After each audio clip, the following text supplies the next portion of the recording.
Thank you very much. Now, some of us don't get the right amount of sleep for the amount of work we put in every day, while most say it's just timing. It could also just be insomnia. Here to tell us what insomnia is and how it really affects our bodies is Dr. Fred Romero. Good morning. Good morning, Fred. Thank you very much for being here today. Always a pleasure. So, sticking with the health theme, definitely, I didn't get enough sleep last night. I know there's a lot of people out there who say they didn't get enough sleep, Yes. but it could be different factors, and one of them is insomnia, correct? Yes. So, tell me a little bit about insomnia. Well, insomnia is simply the inability to be able to obtain sleep or the inability to retain sleep. Okay. Either one of those. Many factors that influence that, number one being stress. Okay. So our ability to actually manage stress. Number two is usually address the patients, the rituals that we do before we go to bed.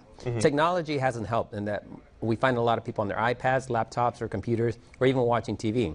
The brain takes approximately an hour to wind down. Okay. So if you're doing that and you're attempting to go to sleep, sometimes that could create some problems too. So then would you say that, I'm going to give you the situation that I had last night. I went to bed kind of early, right? I'll say at about 8 p.m. I went to bed. But then I immediately woke up at 10 p.m. and I didn't go back to sleep till 12. So something like that doesn't allow me to get the full rest that I needed, correct? Right.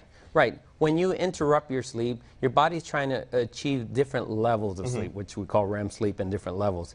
So when it's attempting to get at that level and you interrupt it, then it almost has to start all over again. Okay. And that's when these things happen. So what are some of the side effects of insomnia that we would feel the next day, that we would know that that's maybe some of the reasons that we're not really getting the rest? Well, certainly lethargy, tired, bags under our eyes.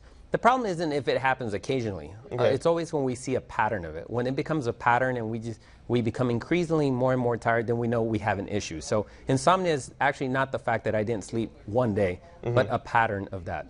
And so what would we do at that instance? I mean, would we need to see a doctor for that kind of instance? Should we change our patterns, I guess, while we're going to bed? If you try conservative things such as changing your rituals before going to bed, such as turning off the lights, maybe not eating highly processed foods, changing a lot, if that doesn't do it, and you've tried maybe natural remedies such as melatonin, if that doesn't, then you need to go see a professional for some prescription drug that will most likely help you with that. And, I kind of want to, I mean, this is an interesting topic, but before we run out of time, I also wanted to talk about why February is also very important, because it's National Heart Awareness Month, correct? Yes. So let's kind of go into that now. Tell us a little bit about, I guess, what we should be looking out for as we go into this month.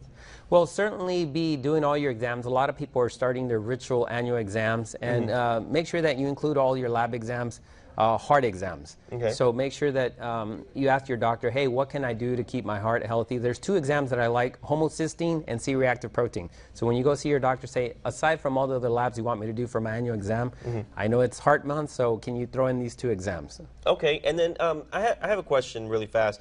I know a lot of people like to do the exercises that we needed to kind of keep our heart going correctly, but there's maybe some people that don't eat as healthy as they should. Yeah. Now that could also affect heart disease, correct? Right, correct. Yeah, certainly food plays a huge role in it.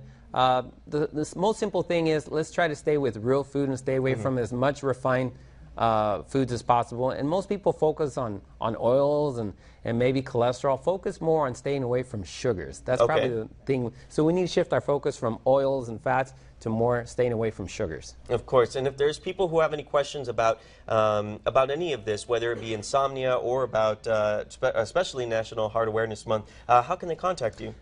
You can get a hold of me at 956-668-7246 or at the website drfredromero.com. Of course. So guys, make sure you reach out, especially as this is an all-important month, and get the sleep you need. Don't be like me. I didn't get very much sleep. So, and then a little later on, we're actually going to have Fabiola Esquivel here to kind of talk to us a little bit about superfoods that could definitely help out in our diets as well. Dr. Romero, thank you so much for coming by. I really appreciate it. Always a pleasure. All right, guys, we're going to take a quick break, but your weather information for the next week is coming up when we return to Good Day Valley. Don't go there.